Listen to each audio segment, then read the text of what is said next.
Hello everyone and welcome to Ritu ma'am classes. हम study कर रहे थे class 9th economics chapter 1 the story of village Palampur, जिसमें हमने लास्ट क्लास में ऑर्गेनाइजेशन ऑफ प्रोडक्शन के बारे में डिस्कशन किया था, land, labour, physical capital and human capital. अब हम इसके आगे स्टार्ट करने जा रहे हैं farming in Palampur, page number 2 NCERT। अब इसके ऊपर इसके कुछ पॉइंट्स हैं, जिसमें सबसे पहला पॉइंट है लैंड इज फिक्स्ड। अब लैंड इज फिक्स्ड में क्या आता है, स्टार्ट करते हैं। Land is fixed. Farming is the main production activity in Palampur.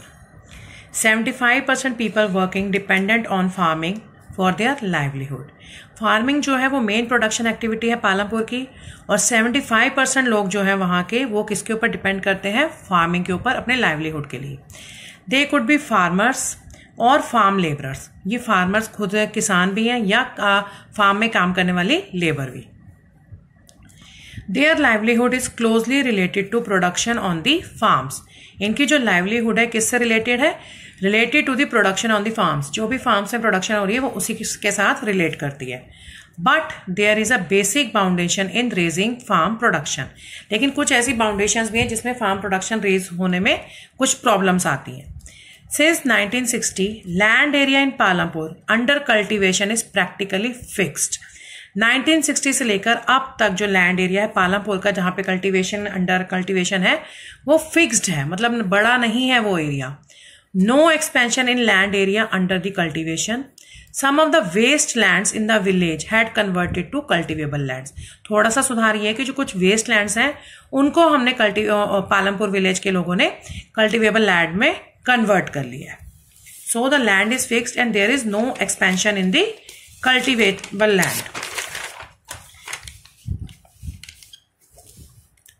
There is no further scope to increase farm production by bringing new land under cultivation. और आगे कोई स्कोप भी नहीं है कि फार्म प्रोडक्शन बढ़ाने के लिए कोई नई लैंड कल्टिवेशन के अंडर ली जाए। ये आपका फर्स्ट पॉइंट था, लैंड इज फिक्स्ड। इसमें आपका सारा कुछ यही बताया हुआ है, और कुछ बुक में एक दो चीज कुछ एक्स्ट्रा भी दी हुई है, जैसे इसमें ये दिया हुआ पेज नंबर 3 पे, the standard unit of measuring land is hectare, though in the villages you may find land area being discussed in local units such as bigha या घिंटा एक्सेट्रा।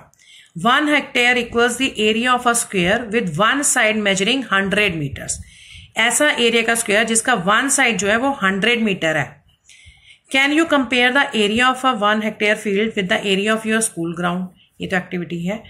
इसमें आपको हेक्टेयर के बारे में बताया गया और कुछ मापने के लिए लैंड को कैसे मापा जाता है, बीघा, इतने बीघा जमीन या इतने गिंठा जमीन, इस तरह से। ठीक है, अब हम नेक्स्ट टॉपिक पे चलते हैं।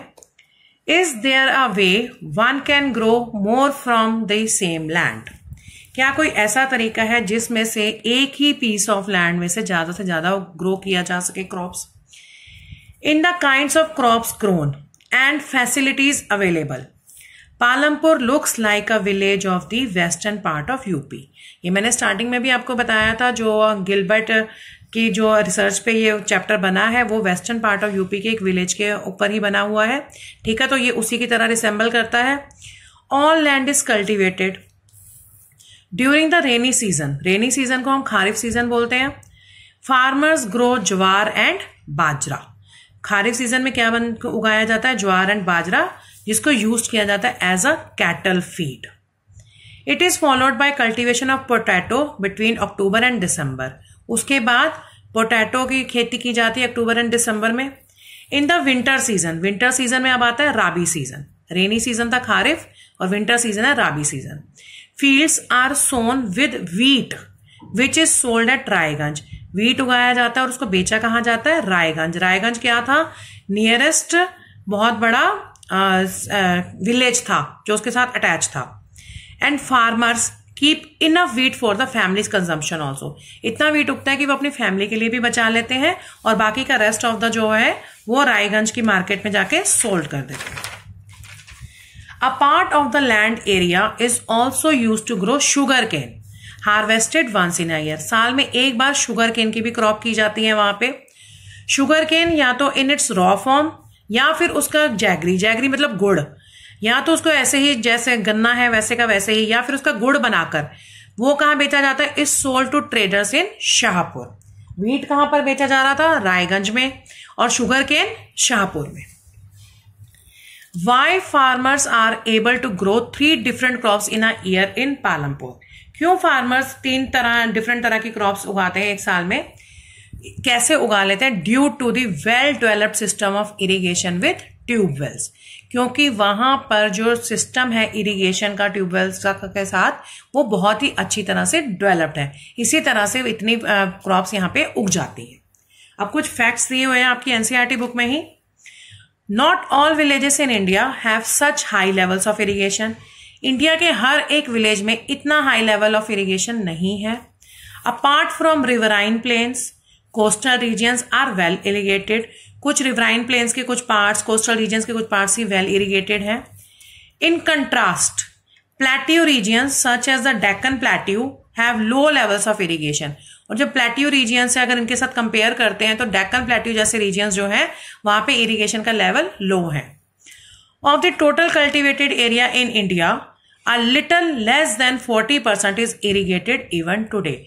अगर हम आज के हालात भी देखते हैं तो इंडिया के टोटल कल्टिवेटेड एरिया में से जस्ट लेस देन 40%, ओनली 40% से भी कम जो है वो आज की डेट में इरिगेटेड है, इवनली इरिगेटेड है। नेक्स्ट है, in the remaining areas farming is largely dependent on the rainfall. बाकी के एरियाज में फार्मिंग किस पे डिपेंड करती है? बारिश के ऊपर। अब हमारा नेक्स्ट टॉपिक आता है multiple cropping. To grow more than one crop on a piece of land during the year is known as multiple cropping. एक से ज्यादा क्रॉप्स एक ही पीस ऑफ लैंड में एक साल के अंदर ग्रो करना वो कहलाता है multiple cropping. It is a common way of increasing production on a given piece of land. तो ये में एक कॉमन वे है प्रोडक्शन बढ़ाने का। All farmers in Palampur grow at least 2 main crops. Palampur के जितने भी फार्मर्स हैं वो एटलीस्ट 2 मेन क्रॉप्स तो उगाते हैं। Many are growing potato as the third crops, और उनमें से बहुत से ऐसे हैं जो पोटैटो आलू की खेती करते हैं एज अ थर्ड क्रॉप। अब आपका पेज नंबर 3 पे है, आज चलते हैं एनसीईआरटी की बुक में। ये देखिए, ये व्हीट है, बाजरा, शुगर केन और ये potato. The following table 1.1 shows the land under cultivation in India in units of million hectares. Plot this on the graph provided. What does the graph show? Discuss in the class. ये page number 3 पे आपको question दिया हुआ है, इसके बारे में हम थोड़ी सी डिस्कशन करते हैं। ये एक ग्राफ दिया हुआ है आपको, ठीक है। Cultivated area over the years है, जिसमें 1950 में कल्टीवेटेड एरिया मिलियन हेक्टेयर्स था 120 मिलियन हेक्टेयर्स, ठीक है। फिर 1960, 1970, 1980, 1990 से लेकर 2012 तक बताया गया। 1950 में 120, 1960 में 130 और 1970 से लेकर 2000 तक वो 140 मिलियन हेक्टेयर्स ही रहा। मतलब कोई इसमें रोज नहीं हुआ।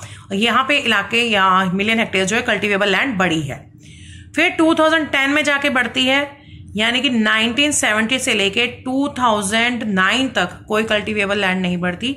2010 में बढ़ती है 155, फिर 2012 में भी वो सेम ही रहती है 155 मिलियन हेक्टेयर कल्टीवेटेड एरिया, ठीक है। अब इसको आपको ग्राफ में दिखाना है। अब आपसे इन्होंने कुछ क्वेश्चंस इसमें से पुट अप किए हैं, क्वेश्चंस देख लेते हैं। Is it important to increase the area under irrigation? क्या ये इंपॉर्टेंट है कि एरिया जो है वो इरिगेशन के अंडर बढ़ाया जाए, और अगर ये इंपॉर्टेंट है तो ऐसा क्यों है? अब हम इसके बारे में भी थोड़ा सा डिस्कस कर लेते हैं। पहले इसमें ये भी बात पूछी गई है, what does the graph show. अब हम उसी के बारे में डिस्कशन कर रहे हैं। Page 3 let's discuss. पेज 4 पे भी ये कंटिन्यू है। Table 1.1 page 4 shows the land under cultivation in India in units of million hectares. What does the graph show? The graph shows the land under cultivation in India was 120 million hectares in 1950, which rose to 140 million hectares in 1970, but remained constant at 140 million hectares till 2000. Again, it rose in 2010 and 2012 to 155 million hectares, ठीक है। ये तो आपको पहले question का answer. फिर पूछा जा रहा है, is it important to increase the area under irrigation? Y?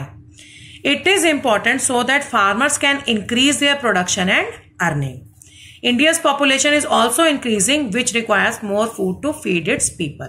तो ये दो क्वेश्चन इसमें आपको आंसर मिल जाता है दो पार्ट्स में. पहला तो इंपॉर्टेंट इसलिए क्योंकि फार्मर्स जो है वो अपनी प्रोडक्शन बढ़ाएं जिससे उनकी अर्निंग भी बढ़ेगी, और दूसरा इंडिया की पॉपुलेशन भी लगातार बढ़ती जा रही है जिसके लिए मोर फूड चाहिए ताकि उनको खाना मिल सके आराम से. और थर्ड पार्ट का भी आंसर मैं इसी में बता देती हूँ जो इसमें दिया हुआ है. Name of the crop wheat, month sown October December, month harvested April June, source of irrigation tube wells and canals. फिर आता है rice, June July September October rain canals tube wells. Jowar bajra June July September October rain canals and tube wells. ये आपके इस part के सारे answers हैं. अब हम नेक्स्ट डिस्कस करने जा रहे हैं. You have seen that one way of increasing production from the same land is by multiple cropping and the other way is to use modern farming methods. एक तो तरीका था मल्टीपल क्रॉपिंग का और अब दूसरा तरीका है यील्ड बढ़ाने का modern farming method for the higher yield. Yield क्या होता है? Yield is measured as crop produced on a given piece of land during a single season. Till the mid 1960, the seeds used in cultivation were traditional ones. जो seeds use होते थे 1960 तक वो बहुत ही पुराने तरीके के थे. Traditional seeds needed less irrigation, इनको इरिगेशन लेस चाहिए थी. Farmers use cow dung and other natural manures as fertilisers. ये जो नेचुरल मैन्योर्स यूज करते थे फर्टिलाइजर्स के लिए. All these were readily available with the farmers who did not have to buy them. ये उनके पास ही अवेलेबल रहता था और इसके लिए उनको एक्स्ट्रा पैसे नहीं खर्च करने पड़ते थे. बट जैसे ही ग्रीन रेवोल्यूशन आया, the green revolution in the late 1960s introduce the Indian farmer to cultivation of wheat and rice using high yielding varieties of seeds. HYV high yielding variety की short form. Compare to the traditional seeds. अब traditional seeds के साथ अगर इनका comparison किया जाए तो HYV seeds जो थे promised to produce much greater amounts of grain on a single plant. As a result, the same piece of land would now produce far larger quantities of food grains than was possible earlier. अब HYV seeds के use करने से क्या हुआ कि उनकी productivity बहुत ज्यादा बढ़ गई. HYV सीड्स जो थे इनको जो ट्रेडिशनल सीड्स को पानी कम चाहिए था, लेस इरिगेशन चाहिए थी, वहीं पे HYV सीड्स के साथ कंपेयर करें तो नीडेड प्लेंटी ऑफ वाटर, इनको पानी ज्यादा चाहिए. और जो ये लोग मैन्योर और मतलब natural manure as a fertiliser use कर रहे थे, यहां पे उनको क्या चाहिए था? As also use chemical fertilisers and pesticides to produce best results. यहां पे अब केमिकल फर्टिलाइजर्स और पेस्टिसाइड्स यूज किए जाने लगे ताकि HYV सीड से ज्यादा रिजल्ट लिया जा सके. Higher yields were possible only from a combination of HYV seeds, irrigation, chemical fertilizer, pesticides, etc. Farmers of Punjab, Haryana, Western UP were the first to try out the modern farming method in India. कौन से farmers ने सबसे पहले यहाँ पे करा इन techniques को अपनाया? पंजाब के, हरियाणा के और वेस्टर्न यूपी के. The farmers in these regions set up tube wells for irrigation, made use of HYV seeds, chemical fertilizer, pesticides in farming. Some of them brought farm machinery like tractors, threshers, which made plowing and harvesting faster. They were rewarded with high yields of wheat. फिर उन्हें wheat की बहुत ज्यादा पैदावार मिली, बहुत ज्यादा इसकी variety बढ़ी. In Palampur, the yield of wheat grown from the traditional varieties was 1300 kg per hectare.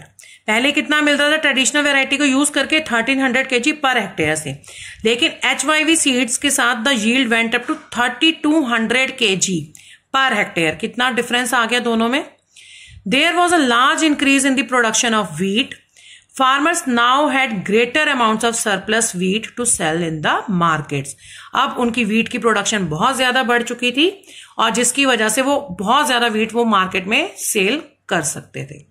तो अभी की क्लास में इतना ही. नेक्स्ट वीडियो में मैं बाकी के ये पेज नंबर 5 पे जो लेट्स डिस्कस है उसके बारे में डिस्कस करूंगी. Thank you.